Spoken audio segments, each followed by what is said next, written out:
Mais uma vez, nós temos a grata satisfação de ter aqui a nossa companheira Beth, tarefeira da casa, que hoje vai nos trazer o tema O Verdadeiro Sentido da Vida. Com a palavra, Beth.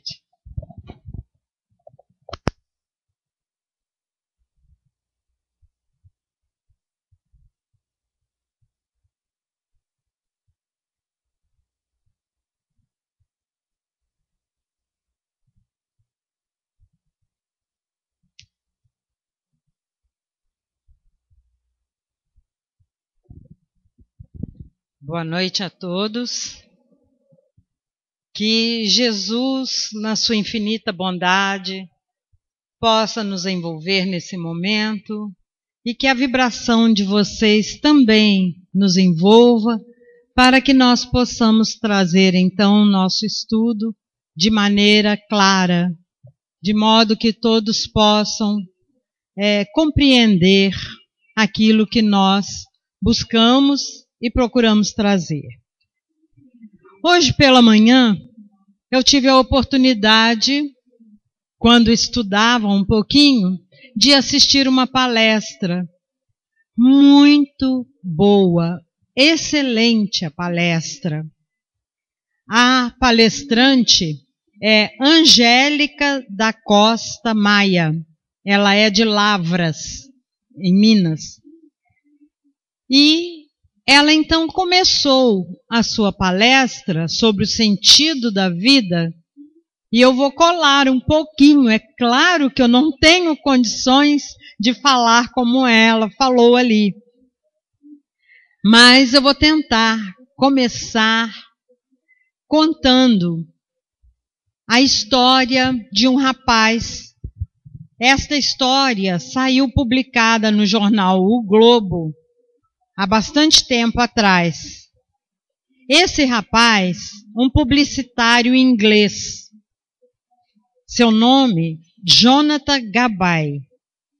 E ele era uma pessoa muito bem-sucedida.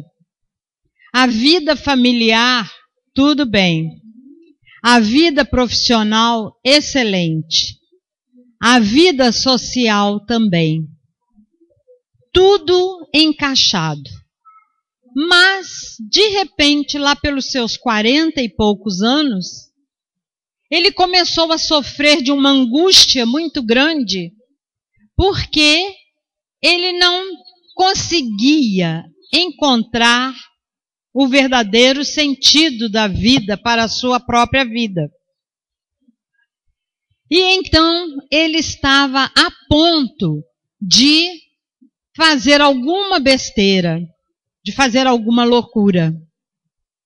Mas ele pensou assim: da mesma maneira que eu estou nesta ansiedade, que eu estou nessa busca, nessa dúvida tão grande sobre o sentido da vida, milhares de pessoas estão de bem com a vida, já encontraram seu sentido.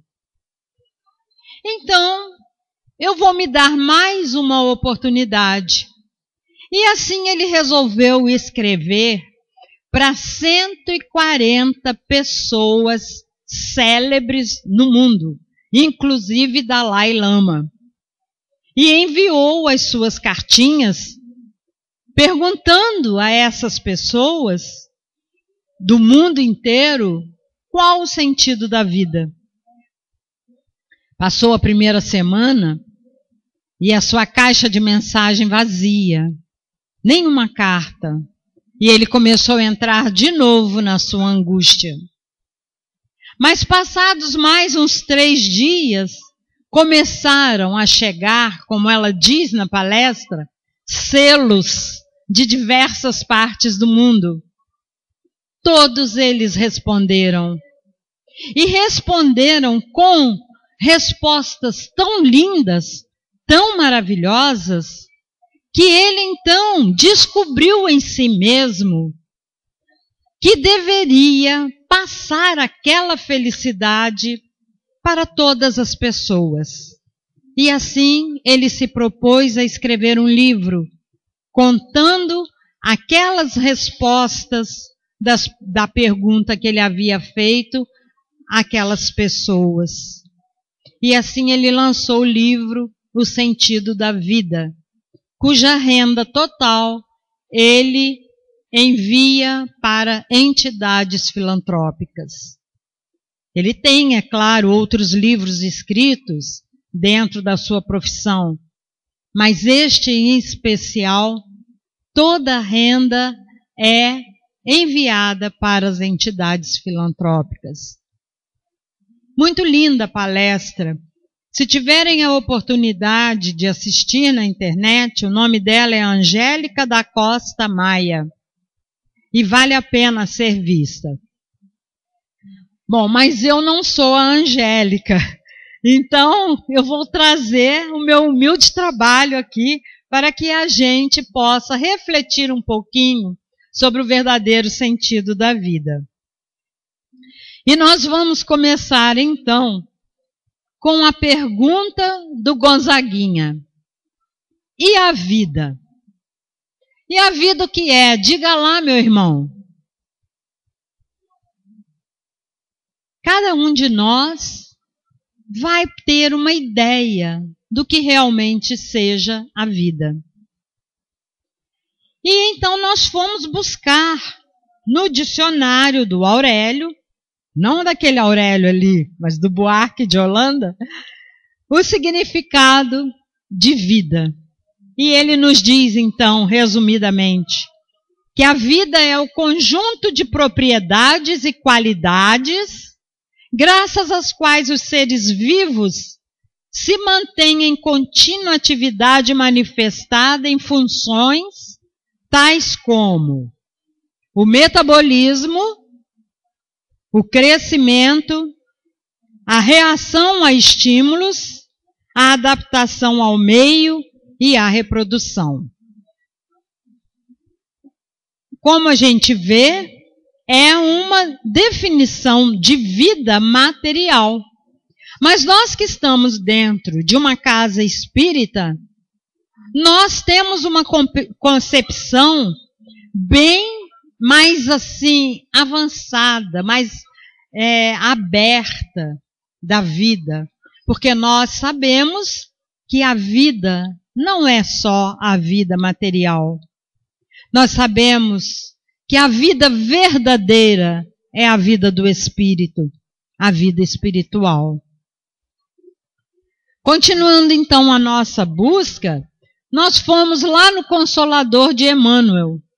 E Emmanuel, então, para falar da vida, no capítulo sobre a vida, a ciência da vida, ele então vem nos falar das outras ciências, das ciências que nós temos na nossa vida cotidiana. Então ele fala da química e da física, que tem desenvolvido muito, que tem chegado a muitas conclusões, a muitos resultados positivos, mas também voltada para a vida material, na catalogação dos valores da ciência material. Ele fala da psicologia e da sociologia, com a tábua de classificação das conquistas da ciência intelectual. E a gente tem visto como tem avançado, né, a ciência da psicologia, da sociologia, como o povo já está mais preocupado com a vida dos nossos irmãos em humanidade, aqueles que têm uma condição social diferente da nossa, mais difícil. E a psicologia também buscando, né, encontrar soluções para os conflitos humanos que a gente tem visto tem se aumentado muito.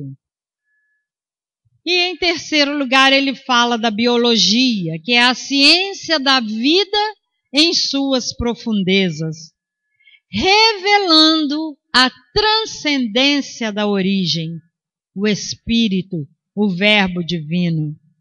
Então é a biologia que vai mostrar para nós que, embora a ciência humana consiga trazer para nós a explicação da vida material, da vida física, ela tem também todas as condições de nos mostrar que nós não somos apenas esse corpo físico, mas que nós somos, na realidade, o espírito.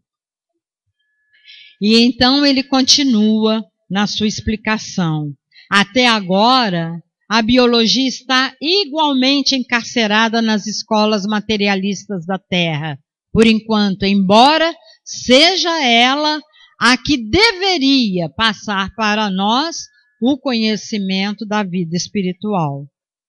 Seus enigmas profundos, porém, são os mais nobres apelos à realidade espiritual e ao exame das fontes divinas da existência.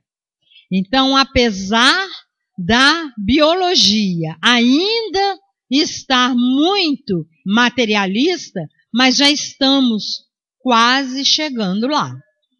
E com certeza teremos a felicidade de muito em breve a gente ver a biologia tratando também do homem como esse ser integral. No livro Grande Enigma, aí apareceram as estrelinhas,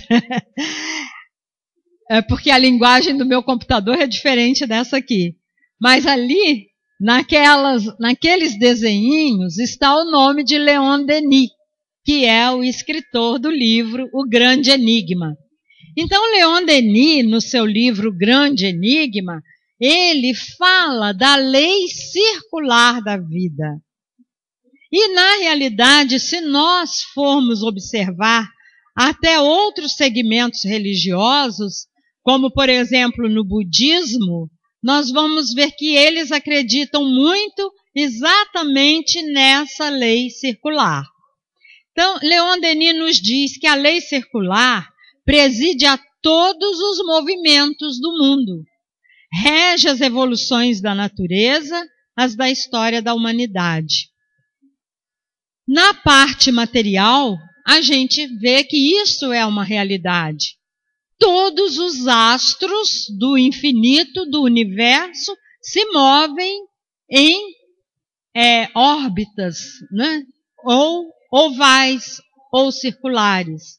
O nosso planeta, ele gira também em órbita circular.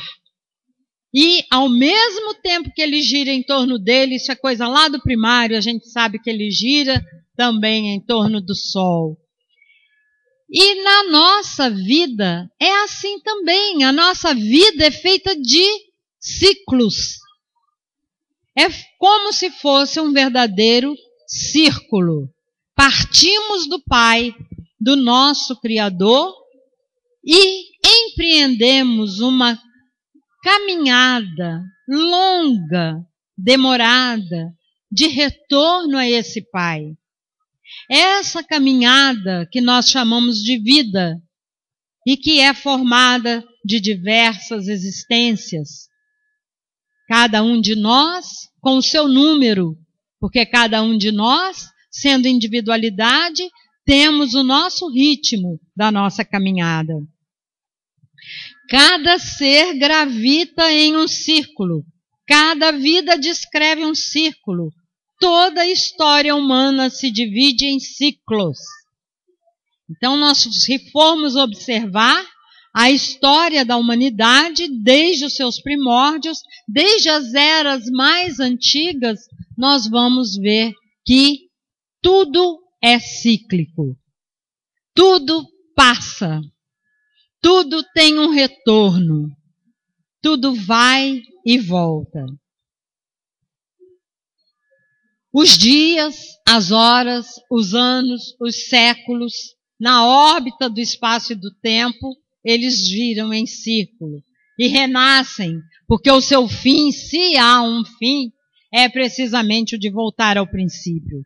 Então é assim que a cada 365 dias completamos um ano. A cada 30 dias completamos um mês, né? A cada 60 minutos completamos 1 hora e por aí vai. Então, o nosso tempo e o nosso espaço, ele funciona em círculos.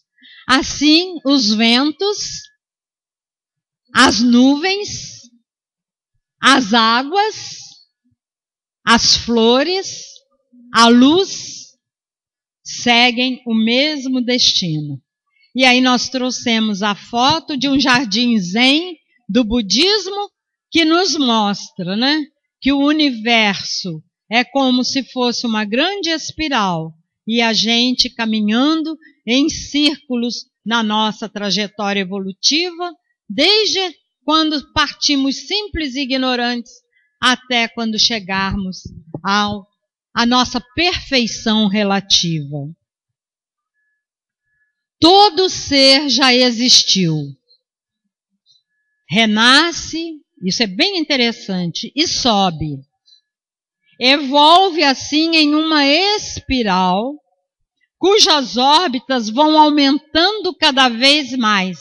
E é por isso que a história vai tomando um caráter universal. E aí nós trouxemos essa figura para nos mostrar como lá embaixo, na parte de baixo, onde começa a espiral pequena, nas eras mais antigas, nos períodos mais antigos da formação da Terra, quando haviam ainda as grandes revoluções, os grandes terremotos, né, os grandes cataclismas que foram formando o nosso planeta. E a espiral vai aumentando e vai subindo e vamos passando pelas diversas eras até o surgimento do homem, né? Até o surgimento da vida vegetal, da vida animal e da vida hominal. E aí, cada vez mais, nós vamos vendo que o círculo vai aumentando. E será que vai parar por aí? Nós sabemos, né, que a criação divina é permanente. Nós sabemos que a evolução, ela é uma fatalidade. Ou melhor, a única fatalidade nossa é a evolução. Todos nós estamos fadados a ela. Assim como Leon Denis nos descreve aí na grande espiral da vida, né? Mostrando de onde viemos, por que estamos aqui. A doutrina dos espíritos nos esclarece bem. E para onde vamos também. É a doutrina que nos fala do futuro de uma maneira lógica e clara, que vem nos mostrar que a vida futura, que a imortalidade da alma, passando pelas diversas existências e chegando na espiritualidade, continuando a sua evolução, vem nos mostrar então que essa evolução é fatal, que nós estamos inseridos aqui porque somos criaturas de Deus, criados por Ele para crescermos e progredirmos. Na roda da vida, nós poderíamos, então, separar quatro aspectos para que nós pudéssemos nos analisar, de preferência diariamente. Então, o primeiro seria a qualidade de vida. Hobbies, diversão, plenitude, felicidade e espiritualidade. Depois eu vou mostrar o desenho e nós então daríamos uma nota diariamente para nós, nesse quesito, como nós estamos dividindo o nosso tempo para a nossa qualidade de vida, aquela que nós buscamos. Outro quesito é o quesito pessoal, como eu estou agindo comigo mesmo. Então, a minha saúde e disposição, o meu desenvolvimento intelectual e o meu equilíbrio emocional. eu sou a pessoa mais importante para mim. Então eu preciso avaliar diariamente como eu estou agindo comigo mesmo. Outro quesito profissional, faz parte da nossa vida, né? A contribuição social, em que a minha profissão contribui para a sociedade? Os recursos financeiros, a minha própria realização, meu propósito, meu objetivo como profissional. Preciso avaliar isso também, porque às vezes um desses aspectos está meio desequilibrado. Então a gente, fazendo uma análise constante, a gente tem possibilidade de se conhecer melhor e de ir exatamente naquele ponto que está necessitando de mais atenção.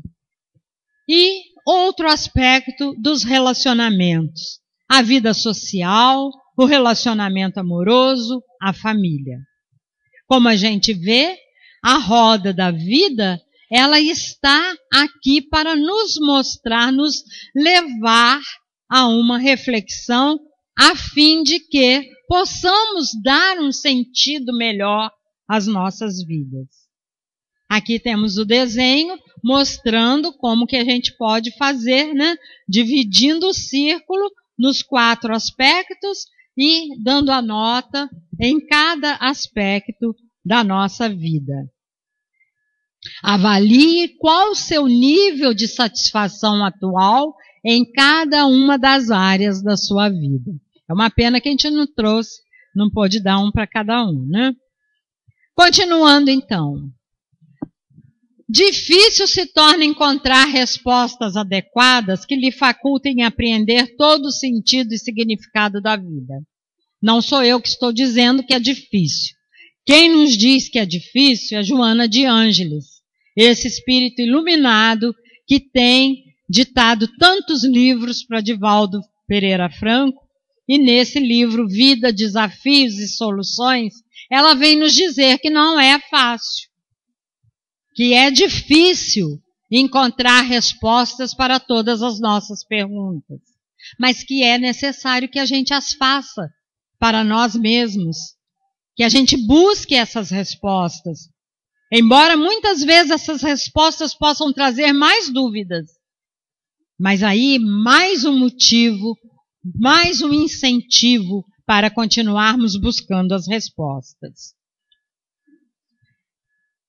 Ela então fala que o milagre da vida é muito complexo e por isso mesmo seu ponto de partida somente pode ser encontrado no Criador, que a elaborou e vem conduzindo através de bilhões de anos, produzindo na sua estrutura as indispensáveis adaptações, desdobramentos e variações. Então o milagre da vida é complexo porque, olhando para nós vamos nos analisar e ver que realmente só um Criador, uma inteligência suprema, princípio de todas as coisas, poderia ter criado um perfeito como ser humano. E que nós ainda não temos a consciência de todo o potencial que nós possuímos como espírito criado por essa divina bondade, esse divino amor, para que nós possamos valorizar esse momento que nós passamos aqui, que nós chamamos de existência. Como nos diz novamente o nosso poeta Gonzaguinha, é o sopro do Criador numa atitude repleta de amor. É a gente fechar os olhos e imaginar que somos filhos dele. E se ele é a inteligência suprema, o princípio de todas as coisas, é muito, mas muito valioso sermos filhos dele. No que diz respeito à vida humana em si mesma, detectamos a sua gênese no psiquismo divino.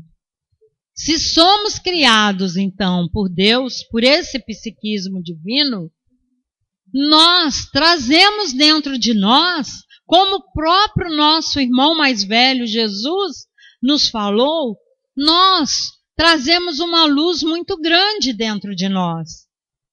Mas é preciso que a gente deixe que essa luz brilhe, que essa luz se espalhe, para que todos aqueles que caminharem conosco possam sentir que essa luz existe dentro de cada um de nós.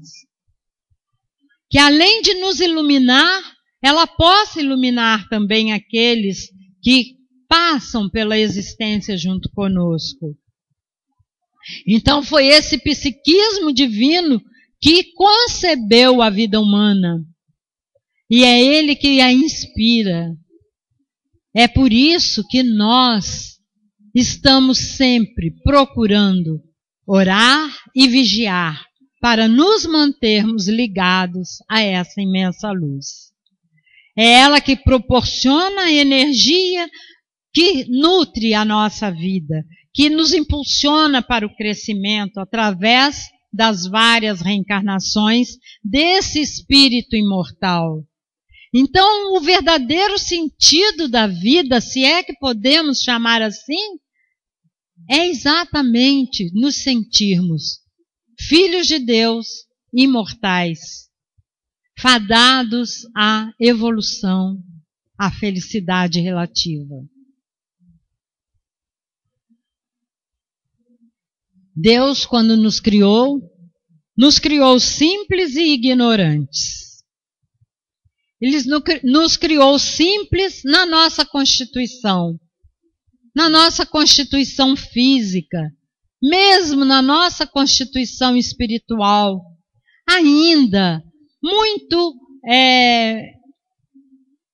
iniciantes, né, para começarmos nossa caminhada. Então, nós somos simples, somos espíritos simples, na constituição. Liberta as complexidades que se lhe fazem necessárias através desta simplicidade para o nosso crescimento. Mas nós somos como uma semente que trazemos inserido dentro de nós todo um potencial para ser desenvolvido. Por isso nós dizemos que somos perfectíveis. Não somos perfeitos. Fomos criados ainda simples, mas perfectíveis. Ignorante, porque quando fomos criados, ainda não sabíamos da nossa destinação. Ainda precisávamos passar pelos vários períodos da evolução do espírito, aprimorando, né? Partindo dos instintos, para chegarmos às emoções, aos sentimentos, até chegarmos, então, ao pensamento contínuo, ao entendimento do que realmente nós somos. Qual é o nosso destino? Para onde vamos? Por que nós estamos aqui? Viver, então, como diz Joana de Ângeles, é um desafio sublime.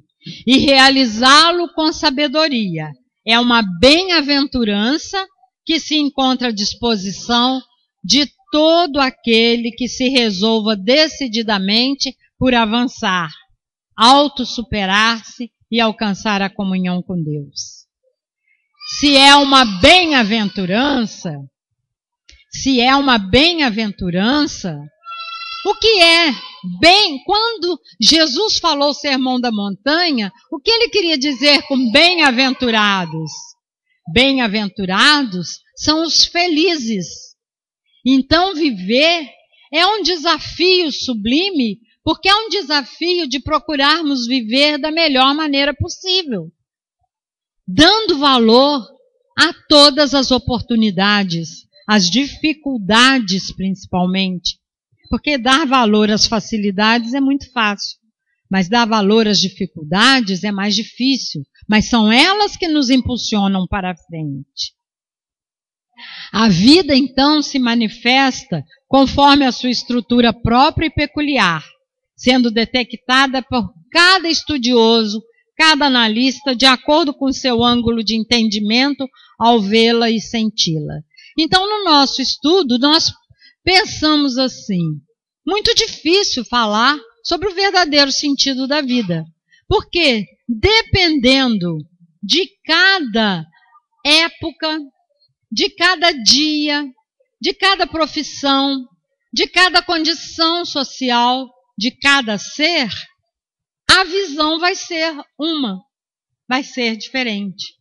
Então, o verdadeiro valor da vida é individual. O verdadeiro sentido da vida é individual. Assim, nós vamos ver que esse sentido da vida pode variar de acordo com o ser biológico, de acordo com a sua idade. Em cada fase da nossa vida, nós temos um objetivo, um sentido para ela. De acordo também com o nosso desenvolvimento psicológico, com o nosso desenvolvimento intelectual, nós vamos dar outro sentido ou encontrar um sentido diferente para ela. De acordo com a nossa condição social, de acordo com a nossa raça, com os nossos costumes. Olha que os costumes, as culturas, né, são muito variadas dentro dessa nossa humanidade, dessa nossa grande família a que todos nós pertencemos. Com o econômico também e com o espiritual. Cada ser humano está num estágio evolutivo espiritual. Para os mecanicistas, a vida, o verdadeiro sentido da vida é algo automático, mecânico. Para os vitalistas também é material. É puramente uma vida material, como é para os materialistas. Para os espiritualistas, cada um vê de uma maneira. Dentro da doutrina espírita, o verdadeiro sentido da vida é a evolução como espírito imortal. É a necessidade da transformação espiritual nossa para melhor. Sempre procurando caminhar na direção do melhor. Para os biólogos é aquela própria reprodução física. Para os filósofos aí esses viajam e cada um traz uma definição diferente, né? Eles viajam. Para os artistas também, viram aí o Gonzaguinha dizendo, né, para nós que é o sopro do Criador numa atitude repleta de amor. Para o nosso querido Vinícius, que está completando 100 anos agora, né? A vida é a arte do encontro, embora haja tanto desencontro pela vida. E como espíritas, a gente poderia dizer que a vida é a arte do reencontro. Porque é aqui, na existência física, que acontecem muitos reencontros daqueles espíritos afins. Ou seja, afinidade harmônica ou não. Mas é aqui que acontecem os reencontros. E por aí vai, né? Cada um dizendo, cada artista, cada escritor, cada escultor, cada pintor, cada cineasta, trazendo a sua definição, o seu modo de olhar a vida. Então, o Gonzaguinha nos diz que você diz que a vida é luta e prazer. Ele diz que a vida é viver, é aquele indiferente para a vida. Ela diz que melhor é morrer, pois amada não era e o verbo é sofrer. E o que Jesus veio ensinar para a gente? Veio nos ensinar a amar. A amar e não buscarmos ser amados. É claro que é muito bom quando a gente ama e é amado, mas muito mais valoroso para o espírito é amar sem interesse. E por aí vai. Qual o verdadeiro sentido da vida? Para esse menininho que corre pela estrada, rodando o seu pneu, a vida, o verdadeiro sentido para ele é esse. É correr livre pelas estradas, brincando, sem ter preocupações maiores na sua vida. Mas para esse outro, olha que olhar triste. Quem sabe o que passa pela cabecinha dele? Qual é o objetivo da vida dessa criança? Que pela foto nos mostra que é uma vida vista apenas de um quadradinho de uma janela.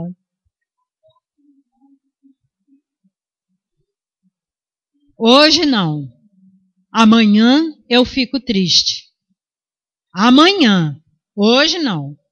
Hoje eu fico alegre.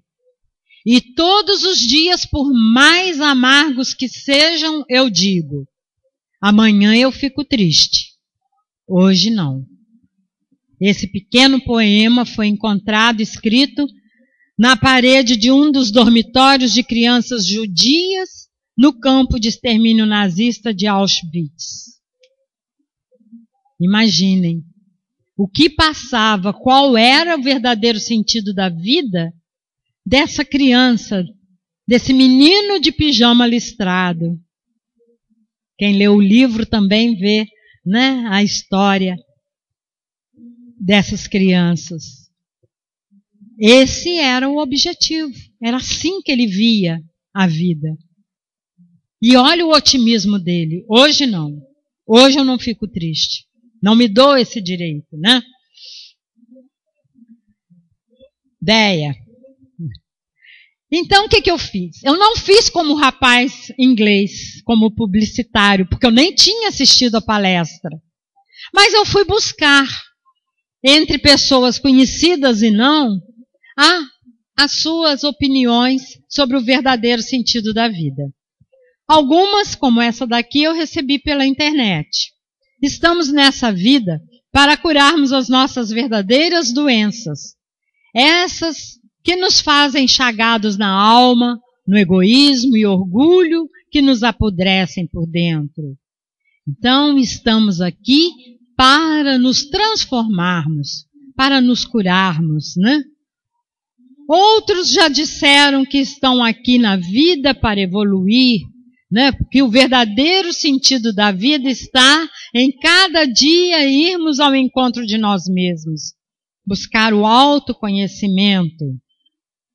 E foram muitas as respostas que eu consegui, que não dá para ler aqui. Mas a maioria era buscando amar o próximo, ser feliz, evoluir. Cada um trouxe a sua opinião sobre o verdadeiro sentido da vida. E nas mais variadas idades. Então eu procurei pegar os recortes de papel para trazer para a gente ver aqui. E aí veio uma resposta para mim que foi um discurso do meu filho, que é um verdadeiro filósofo, que divaga muito, mas achei interessante. Então ele diz assim, é claro que eu não vou pôr aqui o discurso dele, porque é muito grande. Mas ele diz assim, essa é uma pergunta complicada de responder, porque implica que a vida tenha um sentido e mais ainda que ele seja verdadeiro. E realmente a verdade nossa é uma verdade que hoje pode ser a minha verdade, amanhã já não pode ser outra. Por enquanto, na minha condição evolutiva, para mim, a verdade é ainda o que a doutrina espírita me passa. Mas se um dia eu atingir um estágio evolutivo muito mais elevado, e eu acredito que, mesmo que leve muito tempo, é para aí que nós caminhamos, podem surgir outras verdades que no momento eu não suportaria. Então, realmente, o verdadeiro sentido da vida, esse verdadeiro deixa alguma dúvida, porque o que pode ser verdadeiro agora pode não ser daqui a pouco. E aí me lembro de uma outra palestra que eu assisti nesses dias, que está aí na mídia, todo mundo está colocando, de um professor da USP, o Clóvis Barros Filho, não sei se vocês viram, e ele foi no Jô Soares também. E ele, então, ele dá um exemplo muito interessante disso aí. Ele diz, como paulista, né, está vindo de viagem do interior e vai se aproximando de São Paulo e então vai surgindo dentro dele uma fome, uma vontade de comer pamonha, porque ele sabe que o rancho da pamonha está ali, em várias estradas que chegam até São Paulo. E ele vai alucinado, a felicidade dele, o sentido da vida dele ali é parar no rancho da pamonha e comer uma pamonha. Aí ele vai e para, e vem a primeira pamonha, e ele come, e aquela pamonha é a melhor pamonha do mundo. E ele, então, sente a maior alegria do mundo porque comeu aquela pamonha. Aí ele pede a segunda. Quando ele vai comer a segunda, já não é ele mesmo. Ele era aquele que estava com muita fome. Agora ele já comeu uma. Então, a segunda pamonha, o que eu vi tanto de bom naquela primeira, né? Essa já está mais ou menos. Quando chega na 10ª pamonha, ele já não aguenta mais ver pamonha na frente dele. Porque a nossa vida muda de instante em instante. Nós não somos os mesmos agora e daqui a pouquinho, quando sairmos daqui. E aí ele continua. Minha resposta mais pura seria de que ela não tem um sentido único. Muito menos um sentido só verdadeiro. Em oposição a um sentido falso. Isso porque, para mim, a vida é como um motor que move informações de um lado para o outro, sendo um lado de dentro, que são as minhas memórias, o meu raciocínio, as minhas interpretações, o que eu chamo de eu, e o outro lado, o lado de fora, a própria realidade, o que pode ser chamado de não eu. E não é assim que acontece? Como se fosse um motor a vida, né? Girando, fazendo girar informações. Então, aquelas que vêm de fora e que eu assimilo, ou não. E aquelas que já são minhas, que muitas vezes eu levo para fora, eu exteriorizo. Por isso, a cada volta, pode o sentido da vida ser modificado. Está muito complicado o pensamento dele? A cada ida e vinda do motor da vida, a gente vai crescendo, vai se modificando. Já não é mais só uma pamonha, a segunda já não é como a primeira. Essa alteração é constante e é eterna. Cada instante está diferente do instante anterior. Sendo assim, o que nós somos agora já é uma representação do sentido da vida. E por ser uma representação desse sentido, é o que é verdadeiro no momento. Todo o resto, segundo o nosso sentido atual, é falso. Qual será o sentido no próximo instante? Quando sairmos daqui, o que será que vamos encontrar? Qual será o sentido que daremos à nossa vida? E ele então termina assim, deixa que lá a gente descobre. Aí nós pegamos também os 5 maiores arrependimentos das pessoas no momento da morte. Foi um livro escrito então por essa enfermeira australiana que teve a oportunidade de trabalhar com doentes terminais. E ela, então, procurou registrar, porque ela se tocava muito com o que as pessoas falavam e coincidia muito os sentimentos das pessoas no momento da morte. Então, o primeiro sentimento da pessoa, eu queria ter tido a coragem de fazer o que realmente eu queria, e não o que esperavam que eu fizesse. É aquela pessoa que se anula para poder, né, viver a vida do outro. Ninguém foi feito incompleto. Deus jamais criaria um filho seu incompleto. Ele nos criou completos, individualidades. Então, nós temos que ser nós mesmos e respeitarmos o outro como ele é. E aí lá no Livro dos Espíritos, eles vêm nos explicar. Na pergunta 833, Kardec pergunta: haverá no homem alguma coisa que escape a todo constrangimento e pela qual ele goze de absoluta liberdade? Desculpem. E a resposta dos Espíritos é a seguinte: é pelo pensamento que o homem goza de liberdade sem limites, pois o pensamento não conhece obstáculos. Pode-se impedir a sua manifestação, mas não aniquilá-lo. Quando Galileu estava sendo julgado, ele disse: a verdade é filha do tempo e não da autoridade, porque ninguém poderia mudar o pensamento dele, só ele mesmo. E na pergunta 843, o homem tem o livre-arbítrio de seus atos? Resposta: já que ele tem a liberdade de pensar, tem também a de agir. Sem o livre-arbítrio, o homem seria uma máquina. Então, nós temos a liberdade de pensar. Então, nós podemos e devemos criar a nossa vida. E viver em harmonia não quer dizer que a gente tenha que ser egoísta para viver a nossa vida. Não.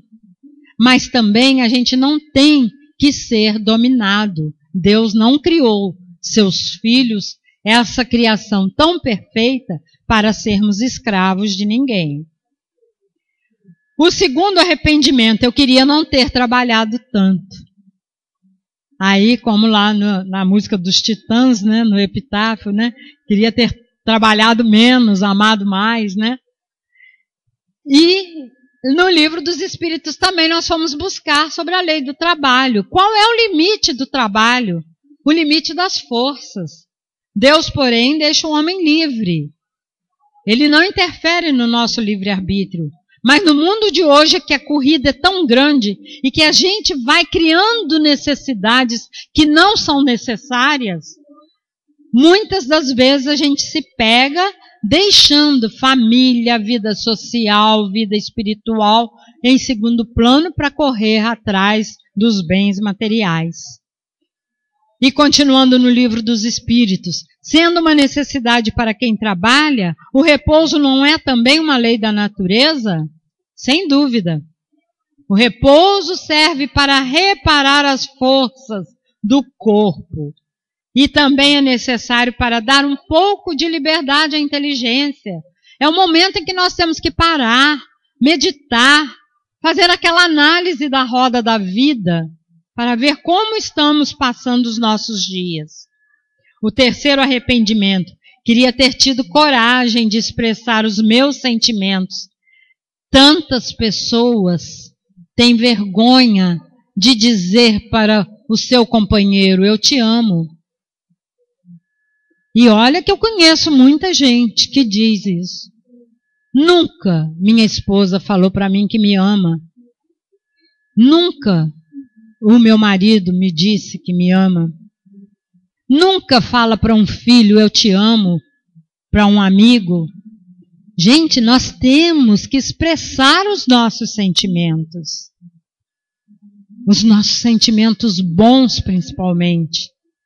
E não deixarmos para nos arrepender na hora da partida. Lá no Livro dos Espíritos, a obrigação de respeitar os direitos alheios tira ao homem o direito de ser senhor de si mesmo? Claro que não, de modo algum, pois é um direito nosso, né, que vem da nossa natureza. O quarto arrependimento: queria ter retomado o contato com os amigos. Quanta gente tem os amigos, convive, depois muda de cidade e nunca mais procura. É tão bom procurar, encontrar os amigos, se divertir, sair, viajar, fazer programas, reunir, bater papo. A vida social está na natureza e vocês vejam que tudo isso está no Livro dos Espíritos. São leis que nós temos que seguir. Certamente, Deus fez o homem para viver em sociedade. Não lhe deu inutilmente a palavra e todas as outras faculdades necessárias à vida de relação. Senão, para que a gente falar? Para que se comunicar? É preciso, então, buscar os amigos. E aí nós buscamos essa foto desses amigos que apareceram outro dia no programa da Fátima Bernardes. Eles são amigos de infância, são 16. E eles, então, combinaram e fizeram um pacto de todo ano, no segundo sábado de dezembro, eles se reunirem. Cresceram, casaram-se, mas as esposas sabem que o segundo sábado de cada dezembro é deles. E eles passam o dia juntos. O idealizador do símbolo deles, que é o elefante, que o elefante nunca deixa o companheiro sozinho, né? Esse já faleceu, mas eles continuam. Já estão ali de cabeça branca, carecas, e continuam. Olha que coisa linda, né? Todo segundo domingo de dezembro eles se reúnem. E o último arrependimento, eu queria ter sido mais feliz. Tem gente que tem medo de ser feliz. Aí o Gonzaguinha nos convida, né? Nos fala na sua música, viver e não ter a vergonha de ser feliz. Por que ter vergonha da felicidade, gente? Deus nos criou para sermos felizes na medida do possível aqui na Terra. A nossa Terra, o nosso planeta é de provas e expiações, mas nós podemos gozar uma felicidade relativa aqui. Não uma felicidade completa, mas relativa. Então, quando Kardec pergunta, o homem pode gozar de completa felicidade na Terra? Completa não. Ainda não, porque nós estamos em caminhada ainda. E vivemos num planeta de provas e expiações, a caminho de um planeta de regeneração. Mas nós podemos construir a nossa felicidade de acordo com a nossa inteligência, com a nossa criatividade. E aí tem muito mais coisas para a gente falar, mas o tempo não vai dar.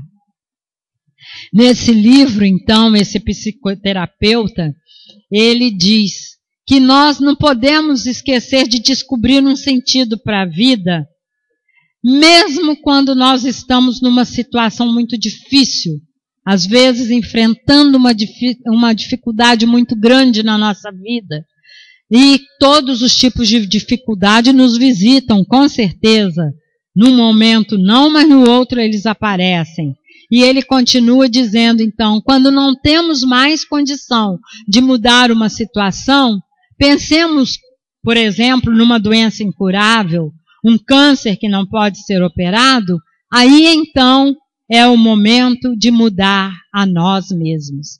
É o momento de nos descobrirmos, né? De tirarmos as nossas máscaras, a carapaça que nos envolve e de nos descobrirmos. E aí não dá tempo mais da gente falar do porquê da vida, do Leon Denis, e nós vamos encerrar então com a pergunta que vai ficar na nossa cabeça. Qual o verdadeiro sentido da vida? É um convite que eu faço a todos vocês de refletirem sobre qual o verdadeiro sentido da vida nesse momento, sabendo que nós mudamos, podemos mudar e mudaremos esse sentido que agora, nesse instante, estamos dando à nossa vida. Mas que a gente procure refletir sempre sobre isso. Qual é o verdadeiro sentido que eu tenho dado à minha vida? E a pergunta roda e a cabeça agita. Mas eu fico com a pureza da resposta das crianças. É a vida, é bonita e é bonita. Obrigada.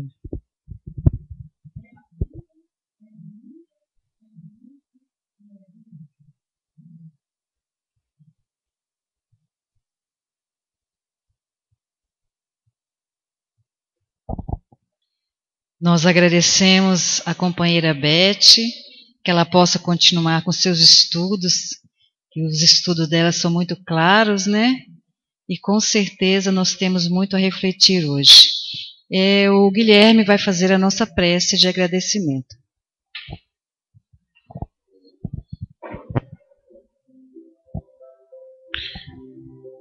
esvaziando nossas mentes, relaxando nossos corpos, elevamos nossos pensamentos a Deus, a Jesus Cristo, nosso irmão maior, com um coração repleto de agradecimento.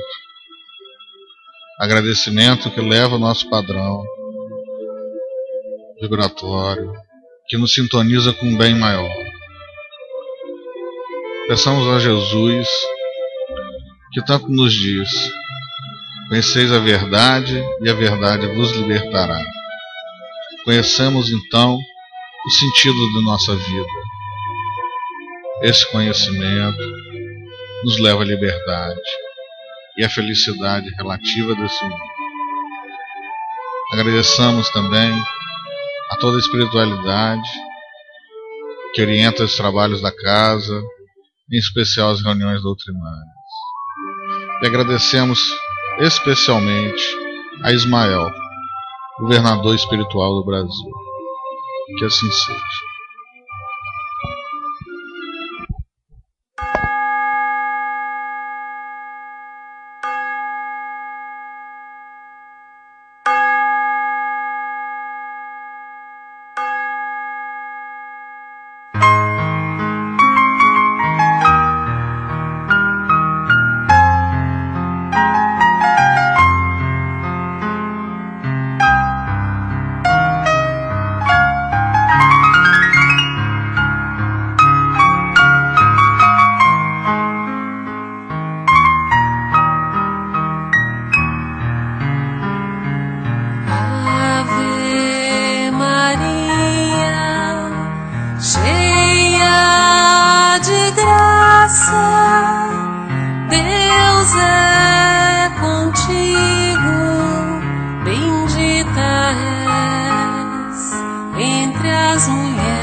Bendita és entre as mulheres.